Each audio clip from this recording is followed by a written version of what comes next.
Je ne peux m'imaginer ce que ce sera quand je marcherai juste à tes côtés. Je ne peux m'imaginer ce que mes yeux verront lorsque ton visage sera devant moi. Je ne peux m'imaginer. Je ne peux m'imaginer.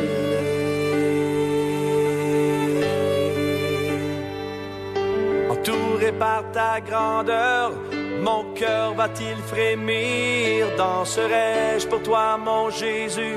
Serais-je saisi par la peur? Devant toi resterai-je debout? Vais-je tomber sur mes genoux? Chanterai-je Alléluia?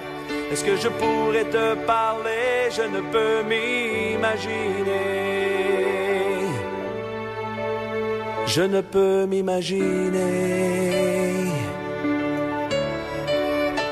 Je ne peux m'imaginer le jour où tu viendras pour me retrouver.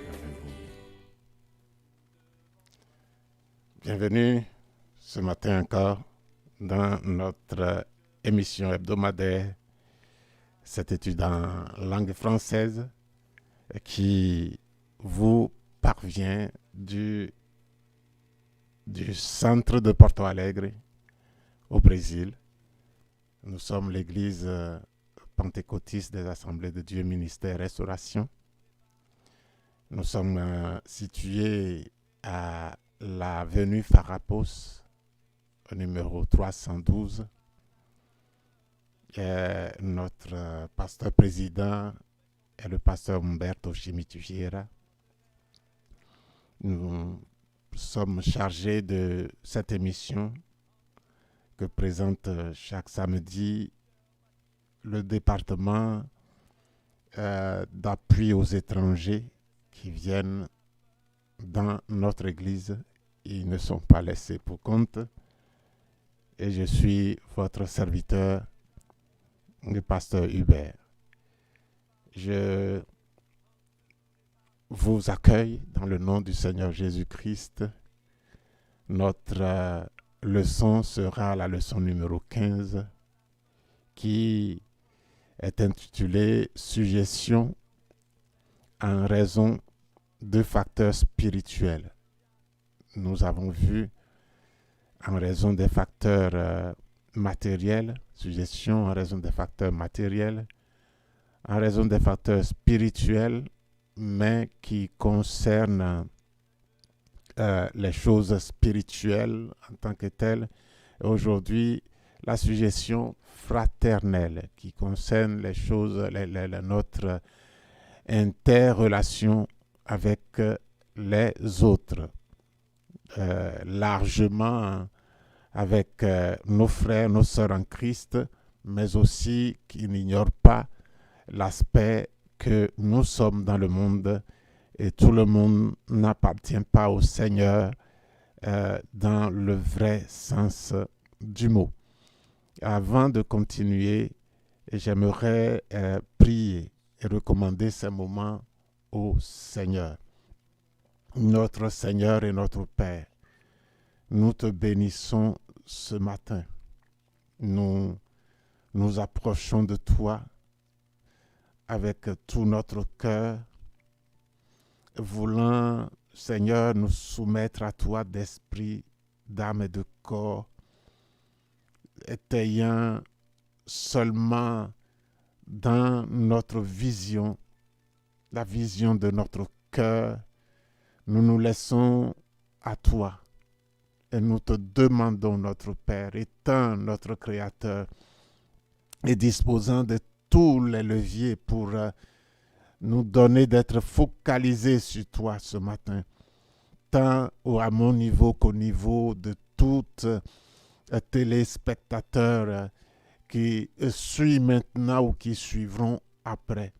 Seigneur notre Dieu, nous prions que ta grâce, ô Dieu, soit, ô Dieu, relâchée sur chacune de nos vies. Nous prions, Seigneur, que nos cœurs ne soit épris que de ta personne, de la personne du Père, du Fils, étant soumis à la direction de ton esprit. C'est ce que nous désirons et nous prions que cette émission, Seigneur, fasse du bien. Permette, oh Dieu, à ce que des personnes, oh Dieu, détournées ou perdues ou, Seigneur, déviées ou ne comprenant pas certaines choses puissent, Seigneur, être interpellées ce matin, enseignées par toi au travers de ton esprit utilisant ta parole. Je me soumets à toi, Dieu. Je me soumets à toi, Seigneur Jésus. Je me soumets à toi, Saint-Esprit. Conduis toutes choses pour la gloire et l'honneur de notre Seigneur Jésus-Christ, qui est mort et ressuscité. Amen. Donc, nous sommes dans notre sujet, suggestion en raison de facteurs spirituels. Suggestion, ce n'est pas suggestion, c'est suggestion. Se rendre sujet de quelqu'un. C'est soumettre, l'action de se soumettre. Alors, nous avons notre leçon qui dit suggestion en raison de facteurs spirituels, la suggestion fraternelle. Le test de base, vous soumettant l'un des uns aux autres dans la crainte de Christ. Vous soumettant les uns aux autres dans la crainte de Christ. Nous allons partir plus loin. Nous allons partir plus loin et nous lisons les tests. Alléluia. Notre lecture ce matin concernera trois versets ou trois passages. Par amour fraternel, soyez pleins d'affection les uns pour les autres. Par honneur, usez de prévenance réciproque. C'est ce que la Bible dit. User de prévenance réciproque, c'est-à-dire juger les choses qui peuvent faire du bien à l'autre et les choses qui peuvent faire du mal, et abstenez-vous de ce qui fera du mal et faites ce qui pourra faire du bien. C'est tiré de Romains chapitre 12, le verset 10. Philippiens chapitre 2, le verset 3 dit ceci. Ne faites rien par esprit de parti ou par vaine gloire, mais que l'humilité vous fasse regarder les autres comme étant au-dessus de vous-même. L'humilité vous fasse regarder les autres comme étant au-dessus de vous-même. Nous lisons Hébreux chapitre 13, verset 7.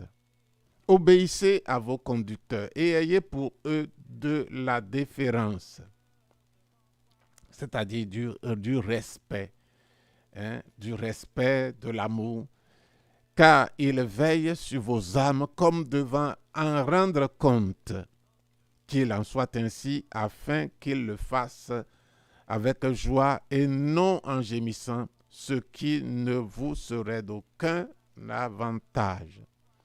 Voilà les exhortations de la parole de Dieu. Nous allons maintenant à l'introduction. L'introduction dit ceci. Dans la leçon précédente, nous avons étudié les niveaux de suggestion qui tiennent compte des facteurs humains, qui ne sont pas attachés aux facteurs spirituels. Donc, dans cette leçon, nous allons voir les niveaux de suggestion qui sont exigés pour obtenir l'autorité spirituelle et qui tiennent compte des facteurs inhérents à l'Église, au fonctionnement de l'Église. C'est la soumission dont les motifs sont spirituels. Nous commencerons par la suggestion fraternelle. Alors, nous nous commençons par la suggestion fraternelle aujourd'hui. Et nous allons présenter ce que c'est que la suggestion fraternelle, parlant de la communion entre les frères dans l'Église. Dans l'Église, ce qui est important. La Bible met une emphase, une grande emphase sur cet aspect, sur ce sujet.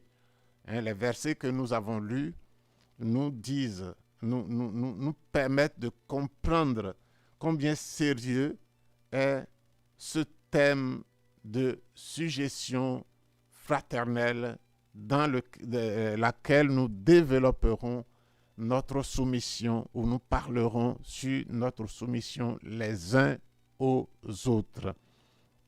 Par amour fraternel, soyez pleins d'affection les uns pour les autres. Et pas user de prévenance prévenance les uns avec les autres, prévenance réciproque. Cela veut dire que Dieu veut que nous soyons remplis d'amour fraternel. Dans une église, ce que Dieu attend de voir, c'est des frères qui s'aiment. C'est une église qui est baignée dans l'amour fraternel, et l'amour venant de Dieu. Quand la Bible parle d'amour ici, nous ne devons pas penser comme les hommes. Les hommes sont très primaires quand ils parlent de l'amour. Ne distinguant pas, la langue française ne distingue pas le mot ou les nuances qui se trouvent dans le mot amour. Il y a 4 types d'amour. Il y a le type le plus bas, le plus basique que même les animaux ont, c'est le éros. L'amour éros, c'est l'amour sensuel, charnel, sexuel. Et ça, même les animaux l'ont. Et ça ne distingue pas l'homme outre mesure. Et il y a l'amour philéo. C'est l'amitié que nous pouvons avoir les uns pour les autres. Et cette amitié se trouve dans le monde aussi. Ceux qui ne sont pas chrétiens peuvent aussi exercer cette amitié, peuvent avoir l'accès au philéo. Dieu l'a voulu comme ça. Et c'est un type d'amour qui est terrestre. Bien que faisant partie de l'homme, il n'a pas de connotation céleste, divine. Il est terrestre. Puis, il y a l'amour storgi. Storgi. L'amour storgi est l'amour humain le plus élevé. Dieu l'a permis aussi. Dieu l'a donné aussi à l'homme. C'est l'amour le plus élevé au milieu des hommes. C'est l'amour qui peut voir, par exemple, si un enfant, par ignorance ou par inattention des parents, un bébé ou un petit enfant d'un an qui commence à peine à marcher, se trouve au milieu de la route et qu'il y ait un véhicule qui vient à toute allure. C'est cet amour qui pousse la femme, la mère qui se jette sur l'enfant voulant la sauver. Parce que ce sont ses tripes qui ont réagi. C'est quelque chose de trop fort à l'intérieur qui a réagi en elle et elle s'est donnée. Et c'est l'amour qu'une mère, possiblement un père, peut avoir pour son fils. C'est très élevé. C'est l'amour qui est rattaché à nous, à quelque chose qui est rattaché à nous. Et donc, j'ai assisté à quelque chose. Dans le monde séculier, j'avais un patron de notre bureau d'études qui avait acheté une voiture. C'était pas une voiture. À l'époque, oui. À l'époque, c'était une belle voiture. Et quand le chauffeur conduisait, le chauffeur ne faisait pas attention. Il ne faisait pas trop attention. Quelques routes africaines sont tellement mal, en mauvais état, que les voitures souffrent. Et il est arrivé quelquefois où la voiture racle le sol, où le chauffeur, ne faisant pas attention, roule et laisse au milieu des cailloux, des bosses de terre. Et chaque fois que le véhicule racle, le bas du véhicule racle, touche un caillou comme ça, et le propriétaire, qui était mon patron, réagissait. Il dit, mais c'est comme si... Et il parlait sévèrement au chauffeur, et il lui disait comme si, mais c'est comme si tu m'écrases. Quand tu conduis mal, tu heurtes ces choses, c'est comme tu m'écrases, quelque chose en moi réagit. J'ai l'impression que ici, il est en train il a tellement aimé son véhicule qu'il a réagi comme ça. Hein, c'est le Storgi qui l'utilise. Mais le niveau d'amour le plus élevé, c'est l'amour agapé. Agapé. C'est l'amour qui vient de Dieu, l'amour du cœur de Dieu. Il est inconditionnel et il est illimité. Cet amour, et il ne tient pas compte des intérêts de lui, de celui qui a cet amour. Il aime, il se donne et il prend l'autre plus que comme lui-même. Il n'y a rien de plus grand que cet amour ne puisse donner. Donc, c'est là ce que nous pouvons dire. Il dit aussi, ne faites rien par esprit de parti, par vaine gloire, mais que l'humilité vous fasse regarder les autres comme étant au-dessus de vous-même. L'humilité doit nous faire voir les autres comme étant au-dessus de nous-mêmes. Obéissez à vos conducteurs. Il y a ces paroles de la Bible il semble que parfois, soit les conducteurs, ou soit l'Église ne regarde pas, ne rappelle pas à sa mémoire. Par exemple, ce passage donne une part, la part que l'Église, les croyants doivent faire et la part que les dirigeants doivent faire, les conducteurs doivent faire. Et parfois, ils ne se rendent pas compte que les chrétiens, les membres ne rendent pas compte qu'il faut se soumettre aux conducteurs, de les aimer, avoir de la déférence pour eux. Ce n'est pas tout le monde, bien sûr. Et il y a certains serviteurs aussi qui ne savent pas qu'ils rendront compte. Tout va être, Dieu ne va rien laisser pour compte, rien laisser de côté. Il va demander compte parce que c'est un troupeau qu'il a acquis au prix du sang de son Fils. Quand nous disons ces choses au prix du sang, nous le disons tellement facilement et légèrement, et parfois légèrement, que nous ne nous rendons plus compte de ce qui est derrière. C'est Dieu qui a donné son Fils. Et ce n'est pas une chose facile. Il faut le niveau d'amour le plus élevé, le plus dense pour le faire. Et cet amour n'est pas parmi les hommes. C'est Dieu seul qui l'a et qui n'a pas besoin de quelque chose de bon de celui à qui il veut faire du bien. Il a donné par grâce pendant que nous étions des pécheurs.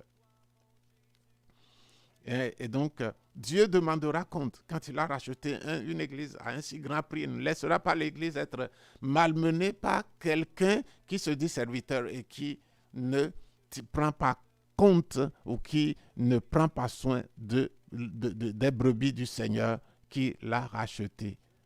Et en même temps, il demande si quelqu'un le fait bien. Les chrétiens doivent le respecter. Les membres doivent le respecter, avoir de la déférence, du respect, mêlé d'amour pour eux. Et donc, nous allons continuer pour voir premièrement la signification.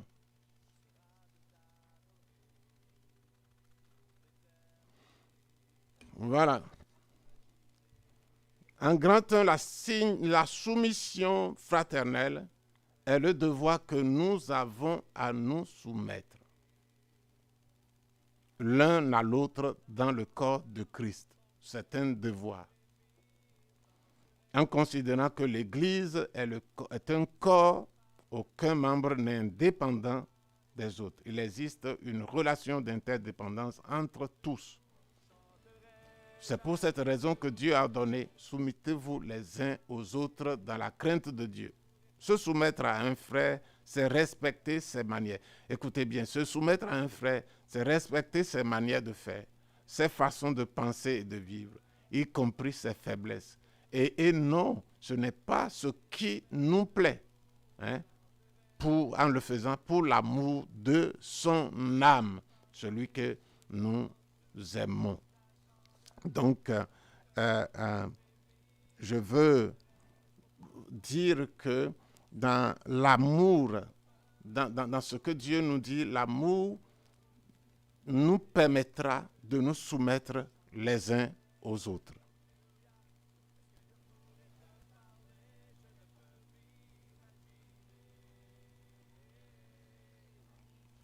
Voilà.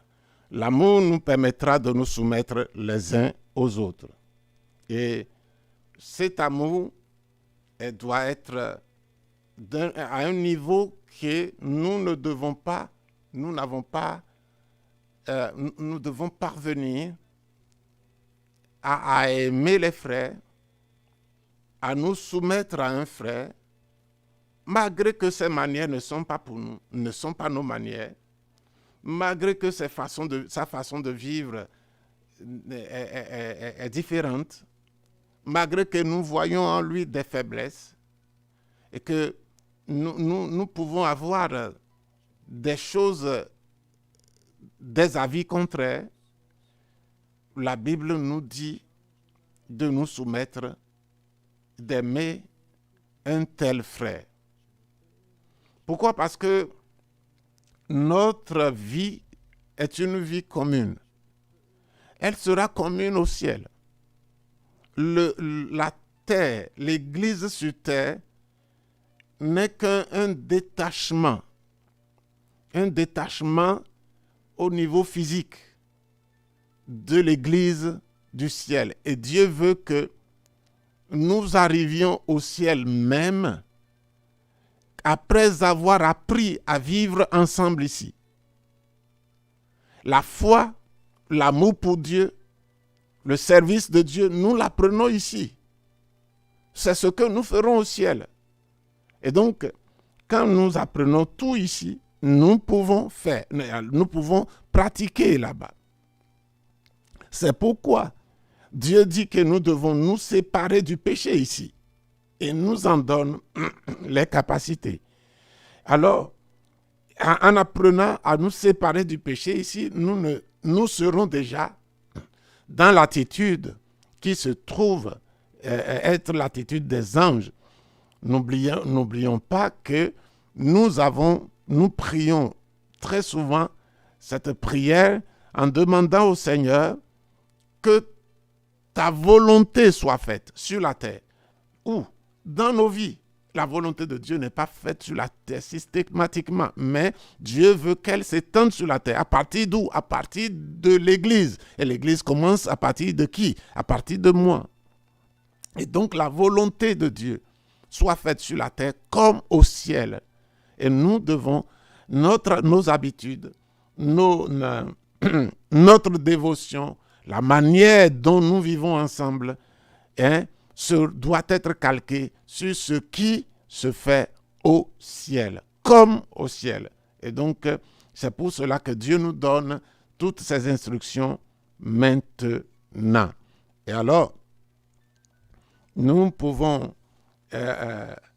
nous rendre compte que c'est ce qui sera fait au ciel, ce que nous vivrons au ciel, que Dieu, dans l'Église, nous apprend à faire.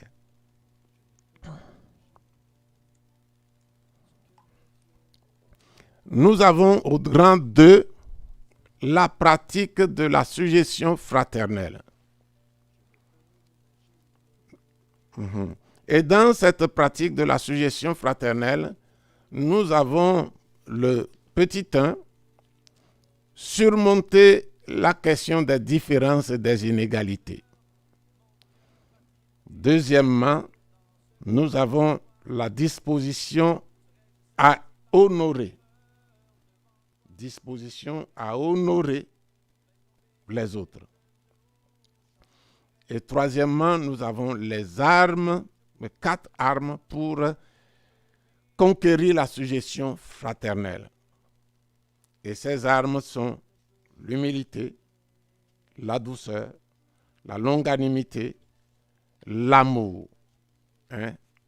L'amour.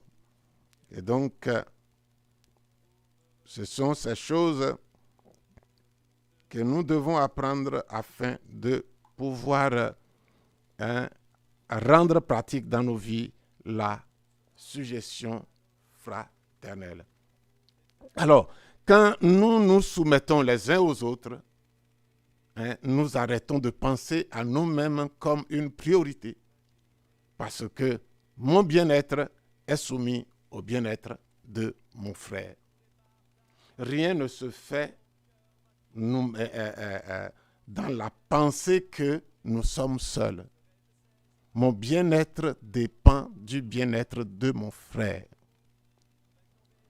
Et cette notion doit être bien comprise. Mon bien-être dépend du bien-être de mon frère. Cela n'est pas toujours facile. Pour atteindre cet objectif, nous devons monter des marches du chemin qui conduit à la suggestion fraternelle. Ce n'est pas facile. L'amour fraternel n'est pas facile. Il n'est pas facile. S'aimer pendant que nous avons des différences, pendant que nous pouvons avoir des avis divergents, nous pouvons avoir des faiblesses qui choquent, qui vont à l'encontre des autres. Mais Dieu nous demande pour autant de nous soumettre les uns aux autres, de nous aimer les uns aux autres. Voilà. Maintenant, la première chose que nous voulons voir, c'est comment surmonter. Il nous est demandé de surmonter la question des différences et des inégalités.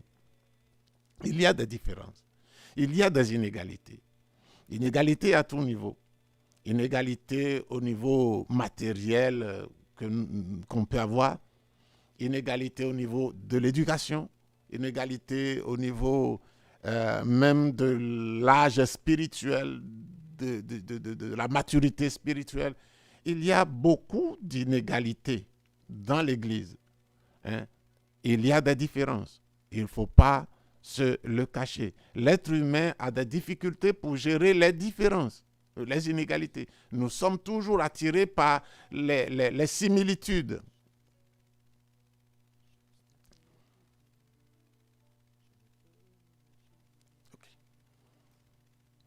Nous sommes attirés par les similitudes. Alors, c'est ainsi que nous sommes. Nous sommes attirés par des similitudes. C'est comme cela produit le premier homme. C'est comme ça depuis le premier homme. Nous sommes attirés par les similitudes.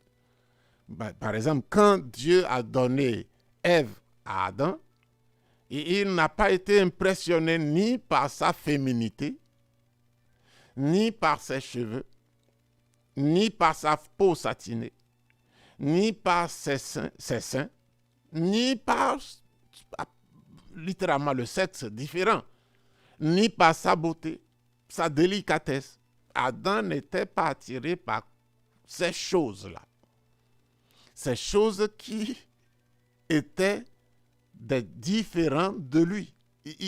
Ça crie, les cheveux d'Adam d'Ève étaient différents.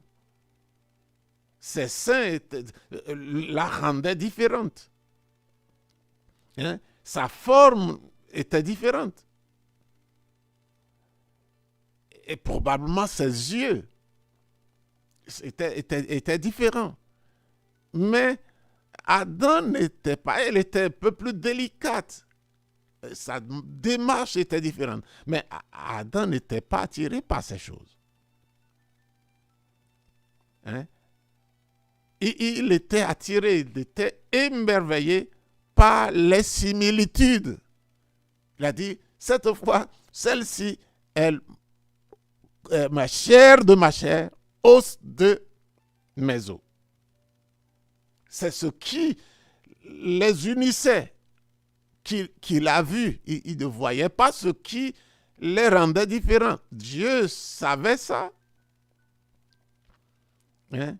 Et il a crié, il s'est écrié, celle-ci est os de mes os et chair de ma chair. Elle sera appelée femme parce qu'elle a été prise de l'homme. Et nous sommes comme ça aussi. Nous sommes comme ça. Nous admirons comme agréable ce qui n'est pas contre nos mœurs et nos pensées, nos conceptions. Nous disons, ah, magnifique. Si quelqu'un raisonne comme nous, nous trouvons, oui, c'est bon. Si quelqu'un parle comme nous, agit comme nous, quelqu'un fait quelque chose que nous retrouvons en nous, nous sommes émerveillés. Cependant, Dieu est sage. Il a donné à Adam une compagne qui avait des choses que Adam n'avait pas. Et lui, à son tour, avait des choses qu'Ève ne possédait pas. Mais Dieu veut que l'unité entre les deux soit parfaite. Soit parfaite. Dans l'Église, Dieu veut que nous soyons totalement un. Autour de notre Père, nous sommes membres d'une même famille. La famille de Dieu. Rachetée par le sang de Jésus. Cette famille que Dieu a rachetée par le sang de Jésus. C'est cette famille c'est de cette famille qu'il est question. L'amour au milieu de cette famille. Dieu étant le Père, Christ comme le Seigneur, mais comme le grand frère, le fils aîné. Et c'est comme ça que nous devons voir les choses. Il y aura toujours des différences. Il y aura toujours des inégalités dans l'Église. Dieu fait grâce aux riches d'être là, aux pauvres d'être là, aux instruits d'être là, et les illettrés aussi d'être dans la même Église. Ceux qui ont une santé exubérante, comme ceux qui ont une santé un peu plus faible, plus fragile, Dieu les a appelés dans l'Église pour qu'ils soient une partie de l'Église. Alors, nous devons agir dans le sens de la consolidation de cette famille, afin que nous soyons, nous puissions demeurer dans cette lumière de l'amour. Pour cela, Dieu agit de la même sorte avec son Église. Chacun de ses caractéristiques propres, chaque homme, chaque membre, avec ses caractéristiques propres, forme avec les autres le corps du Seigneur. C'est ce que l'Esprit a voulu dire quand il disait par la bouche de Pierre, comme de bons dispensateurs. Dans 1 Pierre 4, 10, l'Esprit dit comme de bons dispensateurs des diverses grâces de Dieu, que chacun de vous mette au service des autres le don qu'il a reçu. Dieu est un Dieu magnifique. Les dons qu'il nous a donnés, les frères, si nous comprenons ces choses, nous sommes heureux. Les dons que Dieu nous a donnés, il nous les a donnés pour les autres. Et ne faites aucune exception de ces dons. Que ce soit des dons avec lesquels nous sommes nés, il naît en nous l'habileté de jouer, de jouer de la guitare, de faire des choses naturellement pour la gloire de Dieu. Dieu l'a donné pour lui-même en premier et pour les autres en second et pour nous en troisième. Et puisque nous sommes aussi membres du corps. Il a donné afin que nous soyons des dispensateurs des diverses grâces de Dieu en faveur des autres. Et il nous pousse à mettre ces dons au service des autres. Donc, que ce soit des choses innées en nous, des choses acquises matériellement, ou des dons spirituels, des dons que Dieu nous a donnés au niveau spirituel, tout est pour les autres. Tout est pour les autres. Même quand nous parlons du don des langues, pour que nous soyons construits nous-mêmes. Construits pourquoi? Construits pour mieux servir Dieu, pour mieux servir les autres, étant édifiés par le parler en langue. Et il y a beaucoup de choses que Dieu fait pour que nous soyons bâtis, construits, édifiés. Mais c'est pour que nous soyons un don, une bénédiction pour les autres, passant par lui-même, Dieu, pour atteindre les autres. Alors que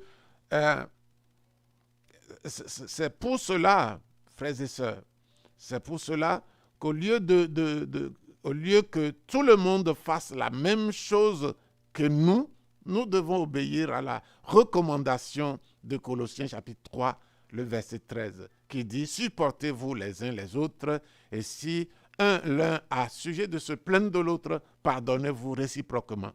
De même que Christ vous a pardonné, pardonnez-vous aussi.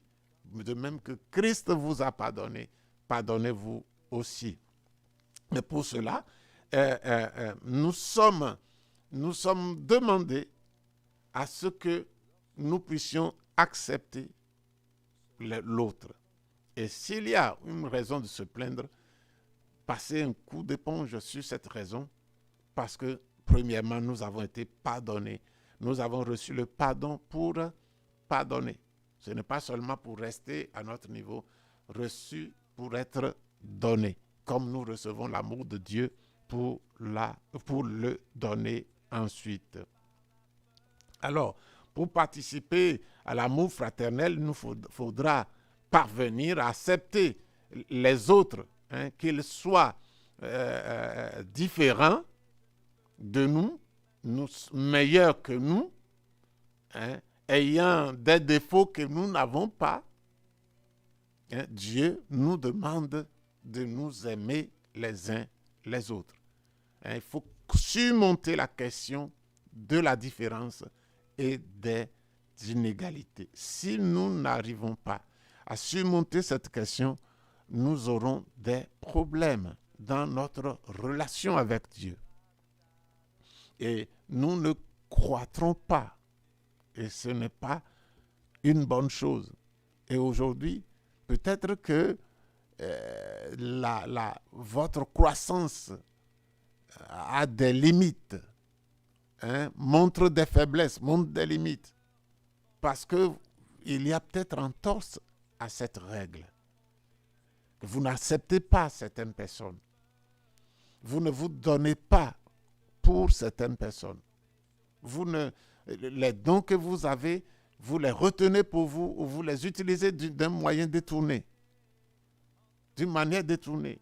Et ça joue spirituellement, ça va jouer. Parce que le corps doit fonctionner de la manière indiquée par Dieu. Nous sommes le corps de Christ. Dieu nous définit comment le corps fonctionne. Nous ne sommes pas éléments détachés. Nous sommes membres d'un corps. D'abord du corps de l'Église locale, puis du corps de l'Église universelle. Mais prenons soin de l'Église locale. Et quand nous assumons notre membership dans le corps de l'Église locale, nous assumerons aussi dans le corps de l'Église universelle.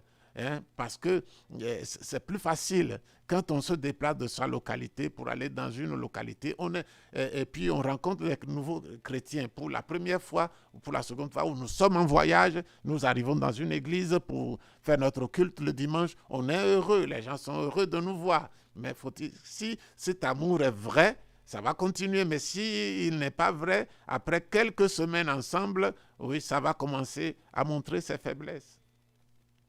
Et donc, c'est ainsi que Dieu nous demande de nous aimer, malgré qu'il y aura des différences et des inégalités. Et il y a la disposition à honorer. Se soumettre les uns aux autres, c'est aussi ne pas se soucier de son propre honneur, mais d'honorer l'autre. D'honorer l'autre. Nous devons honorer l'autre comme étant au-dessus de nous. Notre passage nous l'a dit. Notre passage nous l'a dit.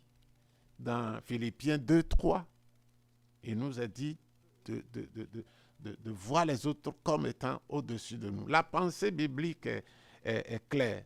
Par l'amour fraternel, soyez pleins d'affection les uns pour les autres, par honneur, ayez de prévenance réciproque. Lorsque quelqu'un se soucie d'être honoré, lui-même se soucie d'être honoré, et non d'honorer les autres, c'est parce qu'il se soucie de soumettre les autres à lui-même, de se soumettre les autres.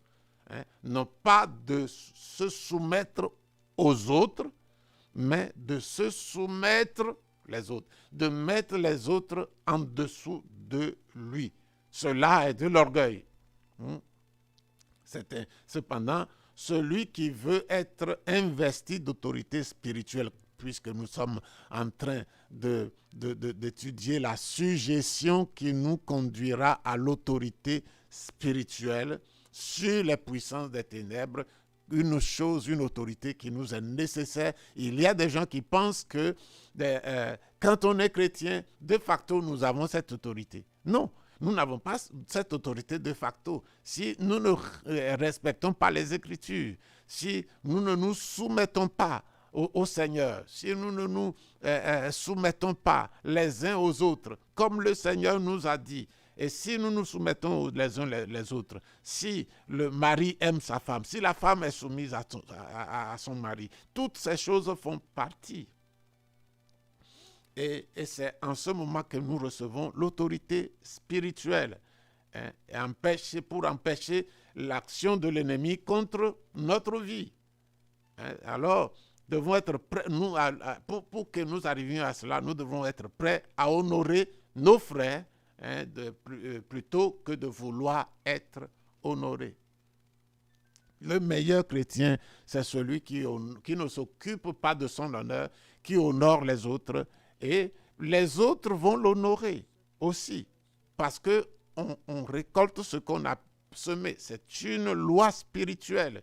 Si nous n'honorons pas, nous ne serons pas honorés. Mais si nous nous honorons, nous semons l'honneur des autres. Et les autres, nous allons récolter l'honneur des autres parce que eux aussi, ils vont nous honorer. Dieu le fera ainsi. C'est comme ça que Dieu fait circuler les choses. Chacun, quand nous passons bien sur notre orbite, nous ne nous détachons pas de notre orbite, nous suivons notre ligne, les autres travaillent à notre faveur. Dans Proverbes chapitre 25, le verset 27, le Seigneur nous met en garde. Il dit, il n'est pas bon de manger beaucoup de miel, mais chercher la gloire les uns, la gloire des autres, chercher la gloire des autres est un honneur. Chercher la gloire des autres, c'est un honneur. L'honneur sera véritablement honneur quand il nous est offert et non quand nous l'exigeons. On n'exige pas l'honneur. On gagne l'honneur. On gagne l'honneur. L'honneur est véritablement honneur quand nous le recevons sans la demander. L'honneur ne peut pas être conquis par l'orgueil, mais l'humilité précède la gloire, dit la parole. La gloire veut dire l'honneur. Alors, voyons 4 armes pour conquérir la suggestion fraternelle. La conquête de la suggestion fraternelle, c'est-à-dire la soumission fraternelle, n'est pas facile. Ce n'est pas facile à la chair de se soumettre. Hein, bien aimé, ne nous trompons pas, ce n'est pas une chose facile. Il y a des gens qui, quand vous leur demandez, est-ce que vous êtes orgueilleux? Ils disent, non, non, non, moi je ne suis pas orgueilleux. Non, l'orgueil, premièrement, il est chez tout le monde. Nous sommes nés avec. Il n'y a pas un seul qui peut prouver qu'il n'est pas orgueilleux. Nous sommes contaminés par ça. Parce que c'est une des choses, la racine qu'Adam nous a communiquée. Satan lui a donné et nous a communiqué. Donc ça fait partie de notre nature. Tous les hommes sont impliqués. Maintenant, ceux qui croient qu'ils ne sont pas orgueilleux, c'est véritablement parce qu'ils le sont. Parce que la première chose que l'orgueil fait, c'est de dire que tu n'es pas orgueilleux, pour que tu vives dedans sans t'en soucier. Il est difficile de se soumettre à Dieu et aux autorités, à combien plus sera-t-il difficile de se soumettre les uns aux autres, où nous sommes égaux. Si pour se soumettre à Dieu, c'est déjà difficile. Pour se soumettre aux autorités qu'il a mis au-dessus de nous, c'est déjà difficile. Nous y éprouvons déjà assez de difficultés. À combien plus forte raison nous avons des difficultés à nous soumettre aux gens qui ne sont pas différents de nous, mais Dieu nous demande de nous soumettre à eux. La soumission, la suggestion est une affaire difficile à la chair. Notez que l'orgueil de Lucifer l'a conduit dans la direction opposée. Il veut monter, mais son orgueil l'a conduit vers le bas. Au lieu de monter, il est tombé. C'est comme ça que l'orgueil fait. Et la plus petite manifestation d'orgueil qui sera en nous ne nous conduira pas en haut. Hein? Comprenons-le réellement. Ça ne nous conduira pas en haut. Ça ne nous fera pas atteindre ce que nous croyons que nous allons atteindre. Ça va nous faire tomber. C'est comme ça l'orgueil. Il ne produit que ce fruit. Il n'y a pas autre fruit dedans. Maintenant, ça peut produire certaines satisfactions sur le moment, mais il nous attire vers le bas. C'est vers le bas que nous tombons et nous croyons qu'on monte. C'est ainsi que Dieu ne laissera jamais la gloire à l'orgueilleux. Jamais, c'est impossible. C'est une parole que Dieu a dite, qui contrôle l'univers. Les gens peuvent vouloir échapper, étant orgueilleux, voulant monter. Ils ne monteront jamais. Le chemin de l'orgueilleux le conduit vers le bas. Donc, parce qu'il voulait s'élever au-dessus de tous les anges. Ce chérubin, ce chemin l'a conduit à la ruine. Par contre, en prenant le chemin inverse, Jésus étant plus grand que les anges, il a été fait pour peu de temps plus bas que les anges. Dieu, la forme d'homme de Jésus, qui le Fils de Dieu va être dans une forme d'homme, va être appelé Fils de l'homme, c'est en bas des anges. L'homme est en bas des anges. Dans la hiérarchie, les hommes sont en bas des anges. Et Jésus va vouloir prendre cette forme. Je veux être plus bas que les anges. Et il a accepté de se vider de sa gloire pour devenir un homme, un serviteur, et mourir comme un maudit. Et donc, c'est pourquoi Dieu, quand nous voyons le résultat, dans Hébreux 2, 7, il est dit, tu l'as abaissé pour un peu de temps au-dessous des anges. Tu l'as couronné de gloire et d'honneur.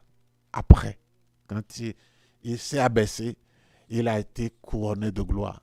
Il a reçu un nom qui est au-dessus de tous les noms. Afin qu'au nom de Jésus, tous genoux fléchissent dans les cieux, sur la terre et sous la terre, et que toute langue confesse que Jésus-Christ est Seigneur, à la gloire de Dieu le Père. C'est ainsi que nous devons nous soumettre, chercher ce qui est humble pour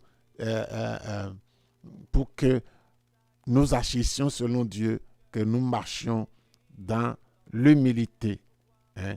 Et alors, ainsi, si nous voulons l'autorité qui vient de Dieu, nous devons prendre le chemin du Christ et non le chemin de Lucifer. Pour atteindre cet objectif, l'Esprit Saint nous donne 4 armes. L'humilité, la douceur, la patience et l'amour.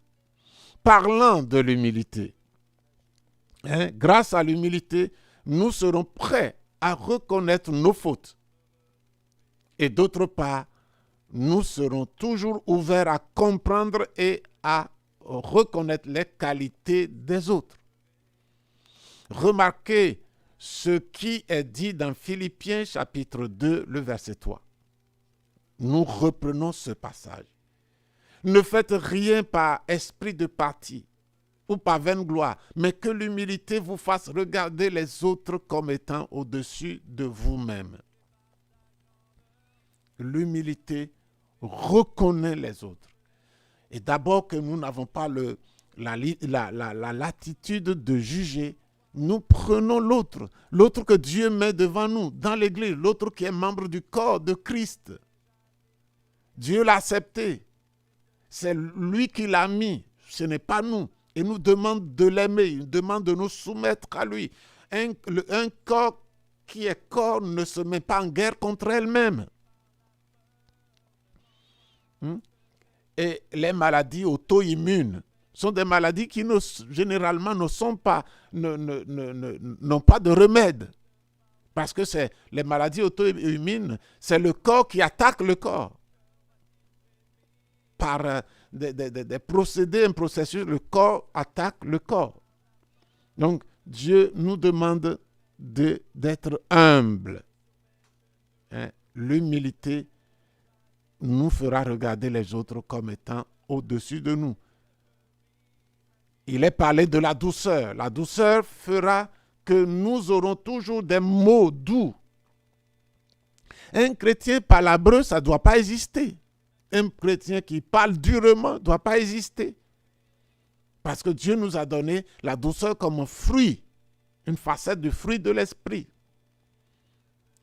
Et nous communiquerons toujours avec la grâce à travers nos paroles, conduisant les affaires que nous pouvons avoir entre nous, les frères, entre la famille, entre nous et les hommes, dans un climat de paix et non de querelle. Dans un climat de paix et non de querelle. Dieu nous demande aussi la longanimité, qui est un autre mot de la patience. La patience nous rendra tolérants. Nous rendra tolérants. Nous fera comprendre que de la même façon que la miséricorde de Dieu a fait que nous n'avons pas été détruits, que c'est Dieu, par sa miséricorde, qui a fait que nous n'avons pas été détruits. Ce n'est pas à cause de notre perfection. Si nous vivons dans la vie chrétienne aujourd'hui, ce n'est pas à cause de notre perfection. C'est que Jésus a payé le prix. Et même si nous tombons dans le péché, il a payé le prix et il a demandé que nous demandions pardon. Seulement nous venons à lui reconnaissant et nous repentant de ce péché, non pas pour continuer, demander pardon et retourner. Non, ce n'est pas là ce que l'Esprit de Dieu va organiser en nous. Et ça, c'est une nature qui est contraire à l'Esprit de Dieu. L'Esprit de Dieu, oui, il peut avoir des péchés qui résistent à partir. Et nous pleurons quand nous tombons. Et sincèrement, nous voulons en sortir. Nous pleurons devant Dieu. Et Dieu voit que nous pleurons. Et il va nous aider à en sortir. Mais celui qui retourne lui-même au péché, il a un problème. Il a un problème parce que Dieu travaille en nous pour que nous dépassions nos faiblesses, que nous dépassions, nous devenions de plus en plus forts que nos péchés qui nous ont dominés un temps. Puis après, c'est nous qui dominons. puis, il continue, il découvre encore d'autres choses sur lesquelles il va travailler. Et c'est ainsi qu'il nous rend parfaits. Mais s'il nous veut que nous élevions et que nous regardions en bas, c'est que nous sommes en train de nous disposer contrairement à l'Esprit de Dieu. Et on peut se demander si c'est l'Esprit de Dieu qui nous pousse, qui nous motive. Donc, la patience de Dieu, Dieu veut que nous sachions exercer aussi la patience, la longanimité vis-à-vis des autres. Le principe général, c'est que Dieu veut que ce que nous recevons de lui, nous le donnons. Nous sommes des vases qui doivent communiquer. Nous recevons de Dieu et nous communiquons aux autres. Nous avons reçu le pardon, nous devons veiller à ce que ce pardon soit donné aux autres. Nous avons reçu l'amour, nous devons vivre cet amour en la donnant, en la passant aux autres. Oui, ça va nous arroser, ça va nous bénir, ça va nous donner la joie, mais n'oublions pas de passer. Sinon, si ça ne coule pas, ça ne viendra pas. Si ça cesse de couler, ça cessera d'arriver. C'est quand nous donnons que Dieu passe par nous pour approvisionner les autres. Donc, la patience doit faire son œuvre. Ainsi de même, si un frère nous fait du tort, nous comprendrons de la même manière ses défauts et lui donnerons le temps de sa lutte pour croître spirituellement. Nous serons patients envers les autres. Nous n'allons pas continuer souligner continuellement les défauts des autres. Nous serons patients parce que Dieu est patient avec nous. Lisez 1 Corinthiens chapitre 13, le verset 4, du verset 1 au verset 8. Et vous comprendrez ce qu'est le véritable amour. Et c'est cet amour que nous avons reçu de Dieu. Les gens pensent que Dieu veut que nous aimions de cette façon. Mais où pouvons-nous trouver cet amour? Et il n'est pas parmi les hommes. C'est Dieu qui nous le donne. Et Dieu est patient. Tout ce qui est décrit dans cet amour, c'est ce que Dieu nous fait. Nous sommes la cible de cet amour. Et nous recevons cet amour de Dieu. Dieu est patient avec nous. Dieu est doux avec nous. Dieu supporte tout à notre égard. Dieu excuse tout comme c'est écrit. C'est écrit, c'est son amour, c'est lui. Un homme n'aime pas comme ça. Et il est patient envers nous. Il fait tout cela avec nous. Maintenant, il veut que nous transportons, nous communiquions toutes ces choses reçues et dont nous nous réjouissons aux autres. Donc, c'est de la patience. Comme il est patient avec nous, nous sommes patients avec les autres. Le sentiment de ne pas résister à l'effronterie et résoudre les problèmes à sa propre façon est une manifestation d'orgueil et d'absence de soumission fraternelle. Si nous ne supportons pas que les gens nous manquent de respect, c'est l'orgueil. Et nous voulons régler les problèmes de notre façon, c'est de l'orgueil. Et nous ne travaillons pas dans le sens de la soumission fraternelle. D'autres, quand ils réalisent les défauts d'un frère, ils l'isolent dans un cruel processus pour l'affliger ou pour le discipliner. C'est la politique humaine, fruit de l'orgueil, un comportement inapproprié pour le chrétien. Quand on voit les défauts d'un frère, nous devons prier pour lui et avec un esprit doux le ramener à la repentance. Maintenant, il en est de même pour l'amour. Enfin, le lien interne de la paix dans l'Église, c'est l'amour. L'amour est la perfection, est le lien de la perfection. Avant la venue de Jésus sur terre, comme le Sauveur, le commandement de Dieu était « Tu aimeras ton prochain comme toi-même ». Lévitique 19, verset 18. Cependant, dans Jean 13, 34, Jésus déclare « Je vous donne un commandement nouveau ». Jean 13, 34. Je vous donne un commandement nouveau. Aimez-vous les uns les autres comme je vous ai aimé. Vous aussi, aimez-vous les uns les autres. Le même amour que je vous ai donné, donnez-le donnez-le les uns aux autres. Or, Jésus nous a aimés plus que lui-même, car à cause de son amour, il s'est livré pour nous. Il s'est livré, il a accepté de mourir pour nous. Jean 3, 16. Lorsque nous avons cet amour de Christ dans nos cœurs, déversé en nous par le Saint-Esprit, nous avons aussi la capacité de nous soumettre à nos frères. Car nous les aimerons parce que Christ nous a aimés. Le perfectionnement de cet amour va nous amener à aimer nos frères plus que nous-mêmes. Donc, vous voyez ce qui est ce que Dieu nous dit ici, l'amour. Nous sommes aimés. Nous sommes aimés sans condition, de manière illimitée.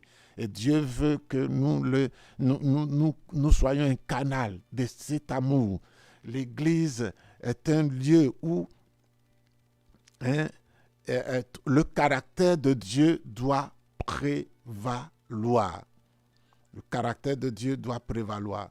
Et chaque fois, nous devons être là où Dieu veut aimer les autres plus que nous-mêmes. Je rappelle que avant Jésus, c'est aime ton prochain comme toi-même. Maintenant,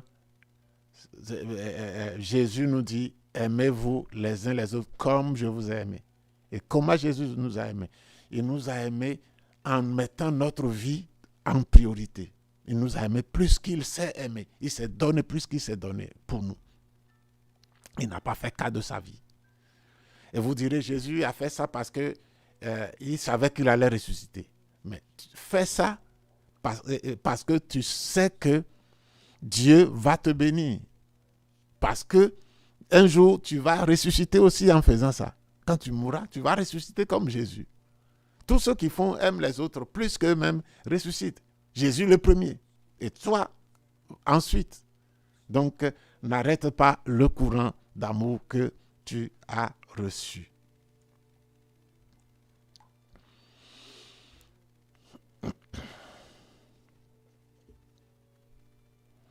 Voilà, maintenant nous sommes au grand 3. Alléluia. La médiation de Jésus dans les relations interpersonnelles. Jésus est un médiateur. Alléluia. La Bible dit que nous avons Christ, et il y a un seul médiateur, un seul Dieu, un seul médiateur entre Dieu et les hommes. Jésus-Christ, homme. Il est notre médiateur. Et Jésus veut être ce médiateur en toutes choses. Alors, quand nous avons un problème, on a besoin de médiateur quand on a un problème. Maintenant, premièrement, quand nous avons un problème interpersonnel avec un frère, il faut premièrement parler avec Christ sur l'autre personne avant un contact direct avec la personne. Premièrement, nous allons voir le tour que l'impatience nous joue. Et voir en petit b le préjudice que nous causons en cherchant le contact direct avec l'autre sans le médiateur.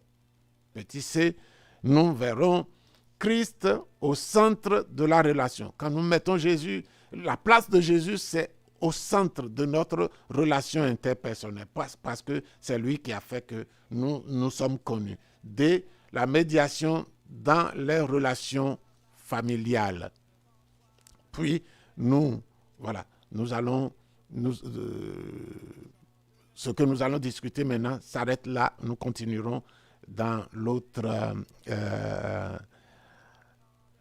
l'autre slide. Voilà. Donc, je disais que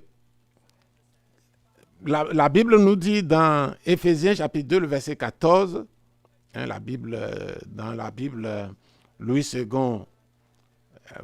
version révisée, qu'on appelle NEG, car il est notre paix. Christ est notre paix. Lui qui des deux n'en a fait qu'un. Il a renversé le mur de séparation, l'inimitié. Partout où il y a l'inimitié, Jésus est celui qui envoie la solution. Christ envoie la solution et nous règle le problème de l'inimitié. Car il est notre Père, lui qui des deux n'en a fait qu'un, et qui a renversé le mur de séparation, a renversé l'inimitié. Éphésiens 2, 14. On peut se demander comment pourrais-je réussir à m'assujettir à quelqu'un dont la faiblesse est justement dans la relation. Comment est-ce que je peux m'assujettir à quelqu'un dont la faiblesse est vraiment ce qui dérange dans cette relation? Comment pourrais-je m'assujettir à une telle personne? Je voudrais bien démontrer ma soumission, ma suggestion, mais même approcher cette personne m'est difficile. Quelqu'un peut dire ça. Je veux bien, mais l'approcher, c'est difficile. La Bible montre qu'il y a un médiateur. Nous pouvons avoir des problèmes plus ou moins graves avec les autres. Ou les autres peuvent avoir avec nous des problèmes plus ou moins graves. Parfois très graves. Et nous ne savons pas comment faire pour arranger. Et la vraie démarche, où elle est, c'est ce que nous allons voir. Jésus est notre médiateur. C'est lui qui a renversé le mur de séparation. Les murs de séparation entre nous et Dieu, c'est lui qui l'a renversé. Et les murs de séparation entre nous et les autres, c'est Christ qui est indiqué pour les renverser. Même avec les païens, avec lesquels nous pouvons avoir des problèmes, Jésus est celui qui renverse, il est le médiateur par excellence. L'univers n'a connu qu'un seul médiateur, c'est Christ.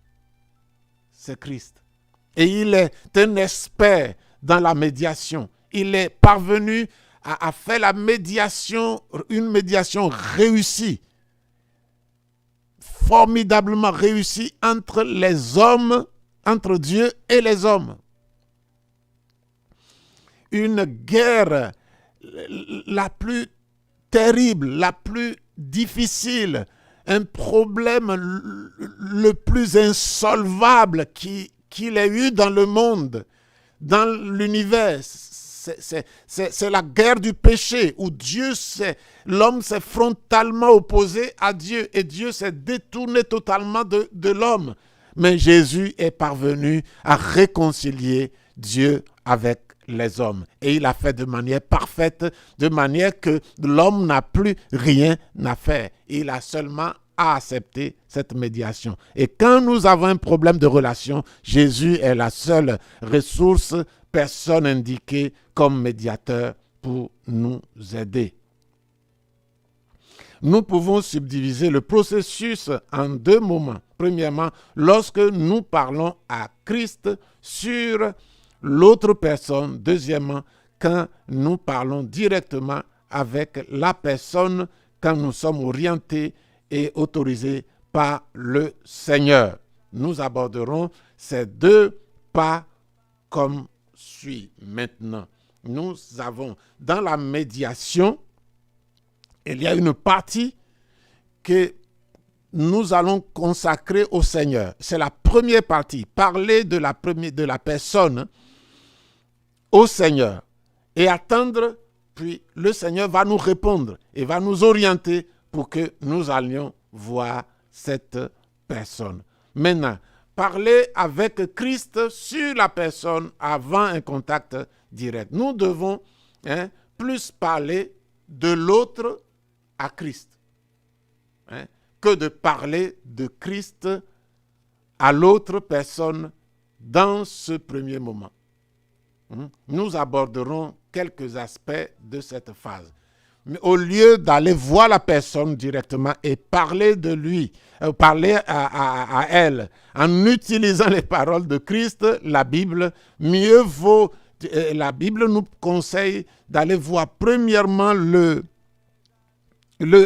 médiateur en chef et de parler au médiateur de la personne avec laquelle nous sommes en train d'avoir un problème. Mais il y a un problème chez l'homme. Le problème de l'homme, c'est l'impatience. C'est l'impatience. Mais Dieu veut que nous patientions. Il veut que nous agissions ainsi pour nous discipliner, pour nous tempérer notre ardeur et permettre que le Saint-Esprit, permettre au Saint-Esprit de nous transformer. Hein? Car nous sommes impatients. C'est la nature de l'homme, c'est l'impatience. Dieu, c'est un facteur qui éloigne de la médiation de Christ. Quand nous manquons de patience, nous allons faire fausse route par rapport à la médiation de Christ. Une des caractéristiques de la nature humaine est l'impatience. Pour cela, l'apôtre Paul, en écrivant sur l'amour, une vertu du fruit de l'esprit, il déclare comme la première caractéristique de cette vertu est l'amour est patient. L'amour est patient. Soyez patient. Quand il y a un problème, soyez patient. Allez voir le Seigneur. Ne soyez pas précipités. Parlez au Seigneur. Travaillez avec le Seigneur. Et il va faire d'une pierre deux coups. C'est vrai qu'il vous donnera la direction, mais il va travailler aussi sur votre impatience. Ainsi, avec impatience, qui lui est particulière dans la nature humaine, pousse la personne à tenter de résoudre le problème de manque ou le problème qui l'oppose à l'autre directement, sans attendre le feu vert du Seigneur. C'est comme ça que l'impatience nous fait agir. Or, si le Christ est notre médiateur, c'est lui que nous devrions parler, à lui que nous devions parler premièrement. Cependant, ce n'est pas ce que les chrétiens font généralement. Ils rompent avec ce principe basique de communion spirituelle et entrent en contact direct avec l'autre personne. L'impatience, quand il y a un problème, nous devons être patients. Premièrement, être patients, afin de donner la place à notre consultation que nous faisons ou nous devons entreprendre avec le Seigneur sur la personne. Cependant, c'est ainsi que nous devons agir. Sinon, nous risquons de ne pas réussir, de voir le problème se prolonger et de nous décourager. Et quand nous nous décourageons, nous prenons un autre pli, alors nous faisons entorse à la vie communautaire, à la vie de l'Église que Dieu a voulu, que Christ a voulu pour son Église. C'est pourquoi il se met à notre disposition pour être le médiateur dont nous avons besoin. Il y a un préjudice en recherchant le contact sans le médiateur. Si nous recherchons le contact avec la personne avec laquelle nous avons le problème, sans le médiateur, ça va nous causer un préjudice. Or, s'il y a déjà des problèmes dans la relation, si nous avons déjà des problèmes dans la relation, c'est justement parce que la chair a pris le dessus quelque part, soit chez la personne ou chez nous. A pris le dessus. Alors, si la chair a pris le dessus et que nous voulons résoudre le problème encore avec plus de chair, ça va servir à rien. C'est pourquoi vouloir régler le problème directement sans le médiateur va causer un préjudice supplémentaire. Maintenant, qu'est-ce qu'il faut faire? Il faut mettre Christ au centre de la relation. Il y a un professeur du nom de Dietrich Bonhoeffer, dans son livre « Vie en communion », écrit ceci: « Pour que Christ soit entre moi et l'autre dans un problème, je ne dois pas désirer une communion immédiate avec l'autre. Ainsi que seul Christ peut parler avec moi pour m'aider. De la même manière, l'autre aussi peut seulement trouver de l'aide auprès du même Christ. Cependant, l'amour spirituel se prouvera par le fait que tout ce qu'on dira ou parlera recommandera l'autre à Christ. On ne tentera pas d'ébranler les émotions de l'autre au moyen d'influence par d'autres personnes et directement par le moyen d'intervention impure de la vie de l'autre. L'amour qui est spirituel, c'est que le chemin le plus proche pour atteindre le frère passe toujours par la prière à Christ et que l'amour de l'autre dépend totalement de la vérité en Christ. Nous ne pouvons rien faire sans Christ. Si dans un problème, nous cherchons à régler le problème sans nous appuyer sur le Christ, sur le médiateur, alors nous sommes en train de faire fausse route. Nous allons utiliser des moyens charnels. Si nous ne prenons pas Christ comme médiateur, autre moyen que nous voulons suivre, c'est un moyen charnel. C'est un moyen d'intervention, impur. Alors, ça ne donnera rien. Christ doit être au milieu de la relation. Nous parlons au Seigneur sur le frère et nous attendons. Si c'est lui qui me contrôle, si c'est lui qui m'aide à résoudre des problèmes, nous devons attendre qu'il soit la même ressource, le même type de ressources pour l'autre. C'est lui qui va parler. Et ça, il faut de la patience et de la confiance dans le Seigneur.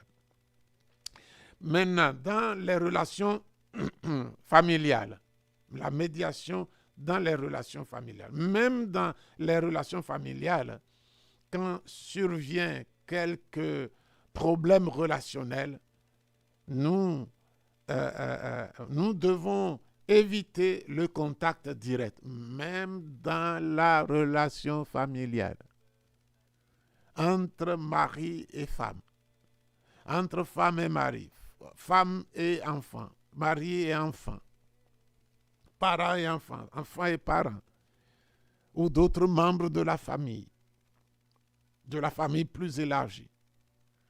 Nous ne devons pas chercher le contact direct.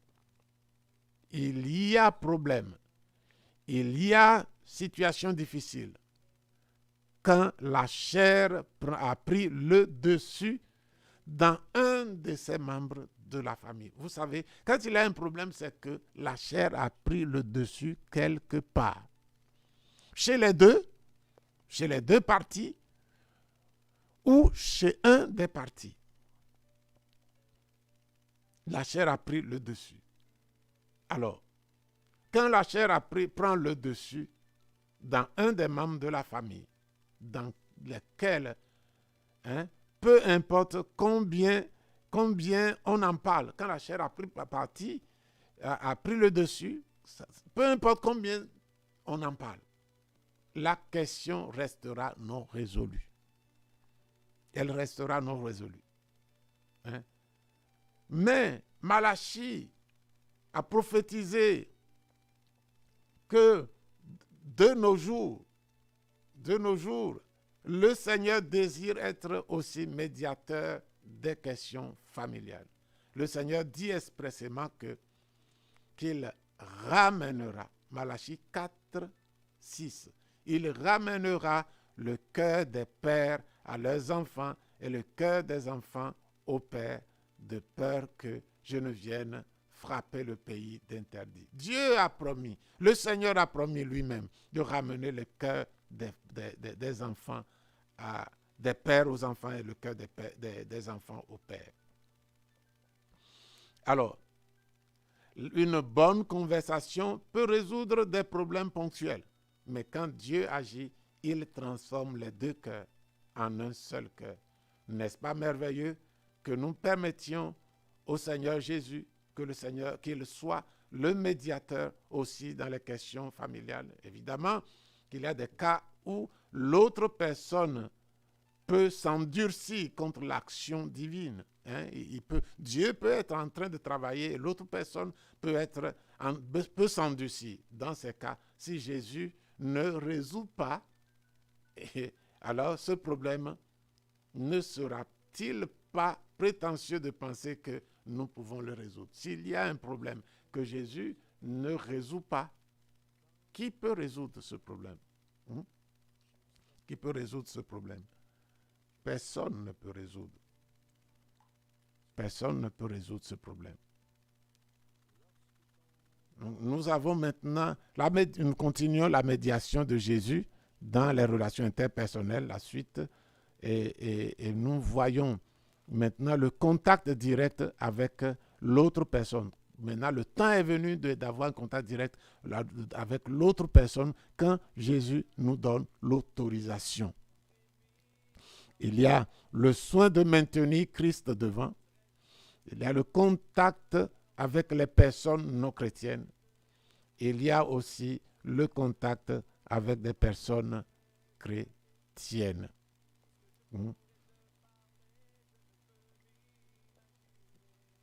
Donc c'est là que c'est jusqu'à ces contacts avec les personnes chrétiennes. Il y a la médiation dans les relations de famille également. Alors, nous continuons. Il y a le soin de maintenir Christ devant. Nous devons prendre ce soin. L'action humaine dirigée par le Saint-Esprit doit toujours avoir Christ, le Verbe de Dieu, devant. Après avoir parlé de l'autre avec le Seigneur, on pourra venir le moment où le Seigneur nous autorise de parler avec la personne. La prière d'abord. Passer du temps avec le Seigneur d'abord. Et attendre que le temps vienne. Et si le temps vient, Dieu va nous faire savoir. Quelqu'un peut dire, le temps passe, la relation pourrit l'Église, ou pourrit la famille, le problème pourrit la famille, pourrit l'Église. Non. La famille appartient à Jésus. L'Église appartient à Jésus. Si nous sommes dans le Seigneur. Si nous voulons régler ça par le Seigneur, c'est que nous sommes dans le Seigneur. Alors nous devons lui laisser le temps. Il veille. Rien ne va pourrir. Rien. Après avoir parlé de l'autre Seigneur, pourra venir le moment de parler, que le Seigneur nous autorise à parler avec la personne. C'est un moment très délicat. Nous ne pouvons pas permettre à la chair et à notre nature terrestre de prendre le devant. En ce moment, il convient de se rappeler ce que Jean-Baptiste a déclaré. Il faut que Jésus croisse et que je diminue. Il faut que nous appuyions plus sur nous, mais sur le Seigneur. Si nous aimerions que Christ soit notre médiateur, nous devons lui donner la primauté à sa parole. À sa parole. C'est un moment délicat. Nous devons vouloir marcher dans la parole de Dieu uniquement. Et c'est le soin que nous devons maintenir devant Christ. Mettre Christ devant. Maintenant, c'est la manière de base. Maintenant, si le contact, si la personne est non chrétienne, quand nous sommes en relation avec des personnes non chrétiennes, nous devons chercher à diriger paroles et actions en accord avec la parole, avec le Verbe de Dieu. Cependant, en toute évidence, nous ne devons pas nous attendre que notre interlocuteur agisse de même. Après tout, c'est un païen. Nous avons dit que c'est dans le cas où la personne n'est pas chrétienne. Nous nous laissons diriger absolument par la parole de Dieu. Et nous laissons l'opportunité à Dieu de faire son œuvre. Peut-être qu'il va le faire, quand nous sommes confiés à lui, il va le faire, et il va le faire mieux que nous. Cette personne même peut trouver le salut dans la résolution de ce problème, si nous confions la direction au Seigneur. Maintenant, si notre personne en face est un chrétien, quand nous traitons avec un chrétien, nous devons mettre la parole de Dieu devant. Permettre que la parole soit Dieu. C'est-à-dire, ne pas forcer. Nous ne nous approprions pas de la parole comme si c'était la nôtre. Nous ne forçons pas l'autre à accepter la parole. Mais nous laissons tranquillement la parole faire son œuvre, sans aucun moyen de pression, aucune, laissant l'autre. Parce que la parole n'est pas nous, c'est la parole de Dieu, ce n'est pas la nôtre. Et en essayant de l'utiliser à notre profit, au lieu de laisser la parole, que la parole soit réellement le Christ vivifié. Quand nous laissons la parole sans faire pression, nous laissons le temps à Jésus de se manifester comme la parole, comme le Christ qui vivifie. N'oublions pas que le premier homme, Adam, devint une âme vivante, et le dernier Adam, qui est Jésus, un esprit vivificateur, un vivifiant. Voilà.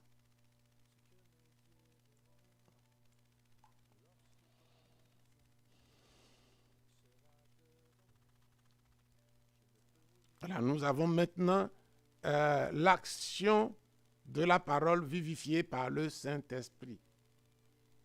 Et nous verrons la sécurité de la parole révélée, évidence de l'action efficace du Saint-Esprit. Nous verrons l'exemple de Corneille. L'exemple de Corneille et de Pierre.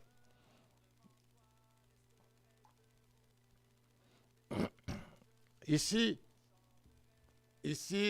l'action de la parole vivifiée par le Saint-Esprit.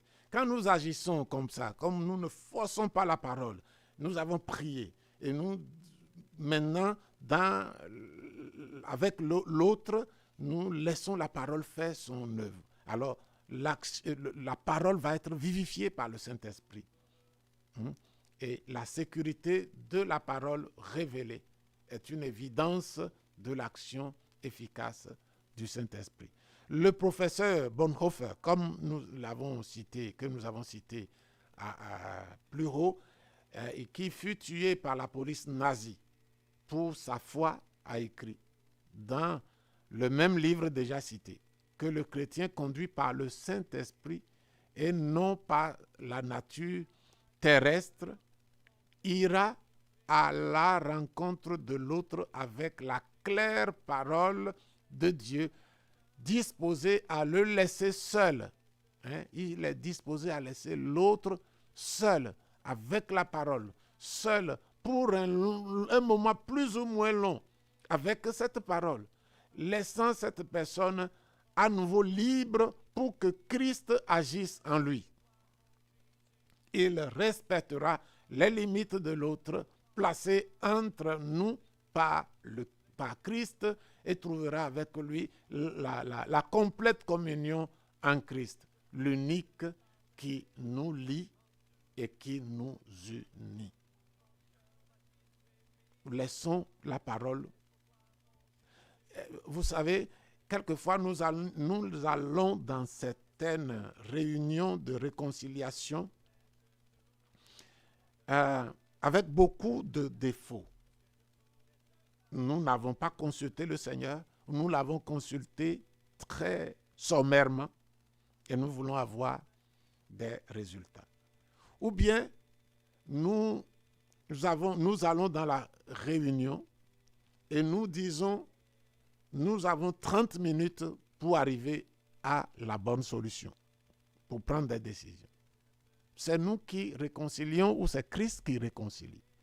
Nous sommes, nous, des médiateurs ou bien, oui, nous faisons fonction d'ambassadeur pour Christ. Nous pouvons faire la médiation, mais c'est sa médiation qui passe par nous. Ce n'est pas notre médiation, c'est sa médiation.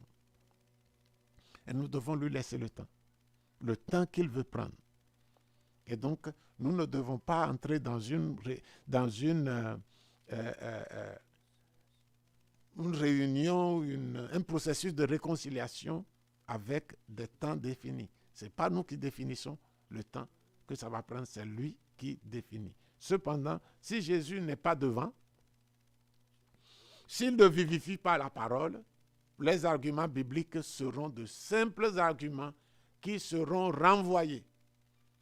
Si Jésus n'est pas avec nous, s'il n'est pas dans le processus, si nous ne l'avons pas invité, nous ne lui avons pas donné le temps nécessaire, même si nous utilisons des versets bibliques, ce sera une parole, des arguments humains qui seront, l'autre va les renvoyer parce qu'il n'y a rien de convaincant dedans. Il n'y a pas de réconciliation dedans. Et lui aussi, il va nous les renvoyer avec des versets bibliques. Versets bibliques contre versets bibliques. Parce qu'il n'y a pas le médiateur. Nous devons faire attention. Cette partie est vraiment importante pour les relations interpersonnelles, même jusque dans la famille, dans le couple.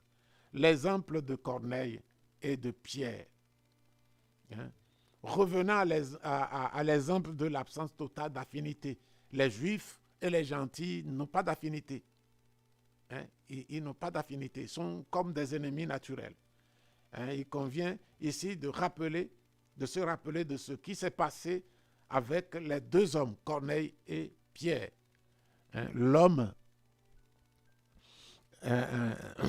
Corneille, c'est un gentil, un païen, avec un poste élevé de commandement dans l'armée romaine. Et Pierre était un juif rude pêcheur de Galilée. Et Corneille priait et reçut une parole de Dieu, reçut une parole de la part de Dieu à 15 heures. Cette parole disait d'envoyer quelqu'un transmettre à Pierre la parole reçue de Dieu, lui demandant de venir dans sa maison, la maison de Corneille, pour lui prêcher l'évangile. Immédiatement, Corneille envoya des messagers à Joppé, ville où Pierre était selon la direction de l'ange. Le fait est que Pierre n'accepterait jamais une invitation de ce genre. Pierre n'accepterait jamais une invitation de ce genre. Selon ses propres paroles, écoutez ce qu'il a dit. Il dit, vous savez, leur dit-il, qu'il est défendu à un juif de se lier avec un étranger ou d'entrer chez lui. Pierre n'entrerait jamais chez Corneille. Cependant, le Seigneur était allé devant. Le Seigneur, le médiateur était allé devant. Jésus avait été le médiateur entre les deux hommes qui n'avaient aucune affinité, que rien toutes les circonstances de la vie opposaient, renvoyaient dos à dos. Ainsi, avant que les messagers de Corneille arrivent, Jésus prépara le cœur de Pierre pour recevoir la parole que Dieu a révélée à Corneille dans une vision qu'il a eue pendant la prière, peu de temps avant l'arrivée des messagers. Peu de temps avant l'arrivée des messagers. Le médiateur, Jésus, a parlé avec Pierre. Il a parlé avec Pierre. Et il lui a appris quelque chose de nouveau. Et Pierre dit ceci, ce que Jésus lui a appris. Actes chapitre 10, le verset 28. Dieu m'a appris à ne regarder aucun homme comme souillé et impur. Les Juifs considéraient les païens comme des impurs, comme des souillés, comme des gens d'autres catégories plus basses. Mais Dieu a appris à Pierre, le médiateur a appris à Pierre de ne regarder aucun homme comme souillé ou impur. Pierre accepta la parole et alla jusque dans la maison de Corneille et l'officier romain ainsi que ceux de sa maison se rendirent à Christ et furent baptisés du Saint-Esprit. Les barrières tombèrent et le rude pêcheur, celui qui pêche les poissons juifs, et le commandant cosmopolite romain sont devenus des frères. Quand Dieu fait la médiation, il réussit toujours. Il a réussi quand le médiateur en chef a réussi à réconcilier Dieu avec les hommes. Il réussira n'importe quelle médiation. Il a réussi ici deux races, ou deux ethnies, deux peuples opposés, que tout opposait. Il a réussi à les opposer, à les réconcilier. Il a mis ensemble juifs et païens dans l'Église. Il a fait tomber la barrière. Il a fait tomber le mur de séparation. Il a fait tomber l'inimitié. Et Corneille et Pierre sont devenus frères dans une même famille. Et c'est cette relation de fraternité que Dieu veut que nous préservions. Dans l'Église, nous sommes frères d'une même famille. Il ne doit pas avoir de mur de séparation, d'inimitié, la plus petite soit-elle. Il ne doit pas y avoir, parce que nous avons un médiateur qui veut démolir tous les murs de séparation, toutes les inimitiés tombent quand il entre dans son ministère de médiation. Gloire à son nom. Alléluia. Alors, maintenant, nous allons conclure. La conclusion maintenant de notre leçon. Alors, c'est la conclusion que nous disons. Alléluia. Et donc, la sujétion fraternelle, en plus d'être pertinent aux relations humaines, est un facteur essentiellement spirituel. Pour que cette question soit comprise dans la vie du chrétien, il est nécessaire que celui-ci soit assujetti à Christ, soit soumis à Christ, l'ayant comme médiateur des relations et sous la domination de l'action du Saint-Esprit qui lui concède les conditions pour que cette volonté divine devienne réalité. Nous avons Jésus comme notre Seigneur, comme Sauveur, comme Seigneur, mais ayons-le comme médiateur entre nous et Dieu. Il continue de faire la médiation. Il intercède pour nous chaque jour. Mais il veut que nous le prenions comme médiateur également entre nous et les autres. Donc, notre rôle est d'accepter, de nous donner, de nous assujettir à Christ totalement.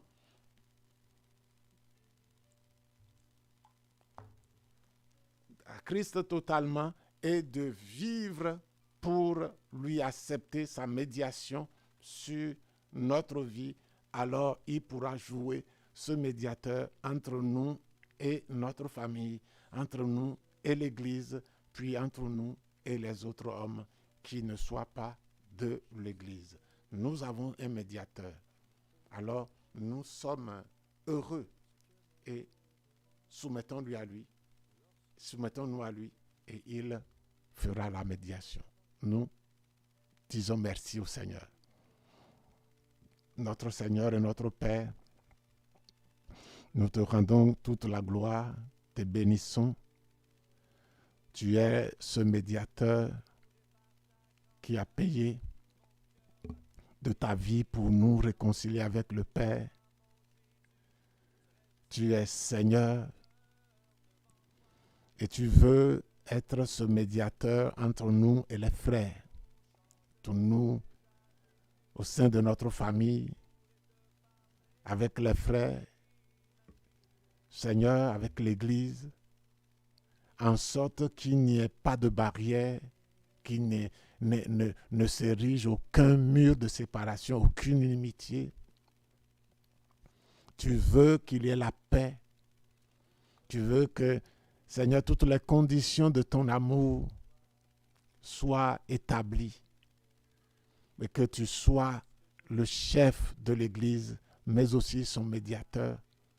Nous te prions de nous aider afin que nous nous assujettissions à toi et que nous te donnions la place des médiateurs. Fais que quand nous avons un problème avec les autres, Père, nous puissions venir à toi. La nature humaine est prompte à vouloir initier des choses, à croire que ça va être facile. Non, Seigneur, tu es le médiateur. Même que ça pourrait être facile, Seigneur, si nous le faisons sans toi, ça va échouer. Et nous voulons que tu le fasses. Nous te prions, Seigneur. Aide-nous à nous livrer totalement à toi. À toi, toute la gloire. Merci pour cette émission. Merci, Seigneur, pour cette parole. Aide les uns les autres à la mettre en pratique. Ceux que tu vas convaincre, qu'ils acceptent de se repentir et de revenir à ce que tu nous enseignes. C'est ça qui fera la force de notre marche avec toi. Sois béni, sois loué et sois remercié au nom de Jésus. Amen. Dieu vous bénisse.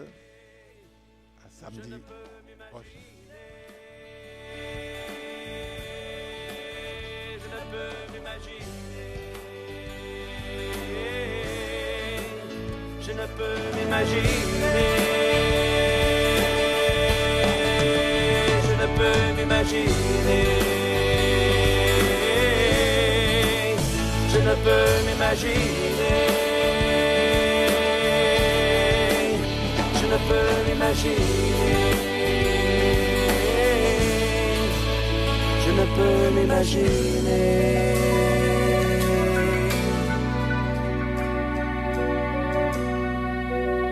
Je ne peux m'imaginer ce que ce sera quand je marcherai juste à tes côtés.